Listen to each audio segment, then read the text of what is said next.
Wedding season और as an aesthetic physician मुझसे question बहुत दफ़ा लोग पूछते हैं कि जी अपने इवेंट से कितने दिन पहले हमें कौन सा ट्रीटमेंट करवाना चाहिए। अगर आप फेशियल करवाना चाहते हैं, हाइड्रा फेशियल या any other type of facial, तो आप हफ्ता 10 दिन पहले करवाएं ताकि आपकी स्किन मेकअप के लिए सेटल डाउन हो जाए। अगर आपने कोई पील भी करवानी है तो भी कम से कम हफ्ता पहले करवाएं ताकि जो पीलिंग वाला टाइम है जिसमें स्किन ड्राई और थोड़ी सी रफ हो जाती है वो एक दफ़ा गुजर जाए। अगर आप बोटॉक्स या फिलर करवाना चाहते हैं तो कम से कम 1 महीना पहले करवाएं, क्योंकि यूजुअली बोटॉक्स और फिलर्स को सेटल होने में कम से कम 15 दिन ज़रूर लगते हैं और उसके बाद हम फिर थोड़ी सी ट्वीकिंग कर देते हैं। कहीं हमें लगे कि कोई कम या ज़्यादा है कुछ तो हम उसको रीटच कर देते हैं और फिर देन अगेन उसको सेटल होने में अनदर 50 डेज लगते हैं। सो प्लीज़ कम से कम 1 महीना पहले अगर आपने कराना है बोटॉक्स और फिलर्स। अगर आपने फैट डिजॉल्विंग इंजेक्शंस लगवाने हैं तो आई वुड सजेस्ट कि आप 2 से 6 महीने तक का मार्जिन ज़रूर रखें, क्योंकि उसके कंप्लीट इफेक्ट नजर आने में कई दफ़ा 6 महीने तक भी लग सकते हैं और immediately after getting fat dissolving injections काफ़ी स्वेलिंग हो जाती है। तो इसलिए आपने अपने जहन में रखना है कि एटलीस्ट 2 मंथ्स पहले आपने अपने इवेंट से ये करवाना है। जो लोग हेयर रिडक्शन के लिए लेजर्स करवाना चाहते हैं उनके लिए बात समझनी बहुत ज़रूरी है कि ये 1 या 2 दफ़ा करवाने से कोई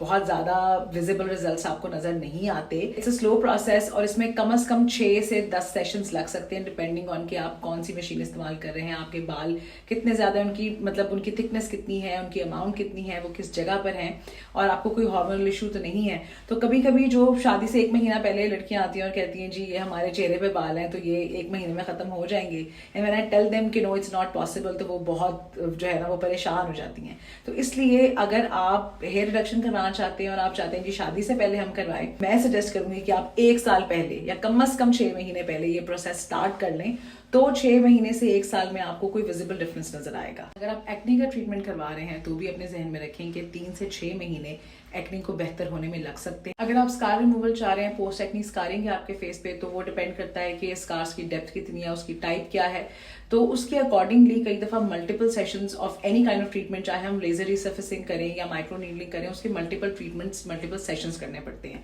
तो वो भी आई सजेस्ट कि आप 6 महीने तक का कम से कम अपने जहन में मार्जिन रखें। फिजिशियन से, अपने डर्मेटोलॉजिस्ट से कंसल्ट करें और वो आपको आपका फेस देख के फिर बता सकते हैं कि कितने सेशंस में विजिबल डिफरेंस नजर आ सकता है। अगर आप ग्लो ड्रिप्स या ग्लूटाथायोन लगवाना चाह रहे हैं तो यूजुअली उसकी जो डोज हम सजेस्ट करते हैं वो है कि आप 1 हफ्ते में 2 बार लगवाएं और टोटल ऑफ 12 इंजेक्शंस या 12 ड्रिप्स जो हैं वो लगवाएं। इनके अलावा अगर कोई भी आपके जहन में क्वेश्चन है रिगार्डिंग सम अदर ट्रीटमेंट तो please do ask in the comment section, and I hope, wish and pray कि आपकी शादी बहुत अच्छी हो जाए। ये वेडिंग सीजन है, सबके लिए खुशियां लेकर आए and you have a healthy and very fulfilling relationship.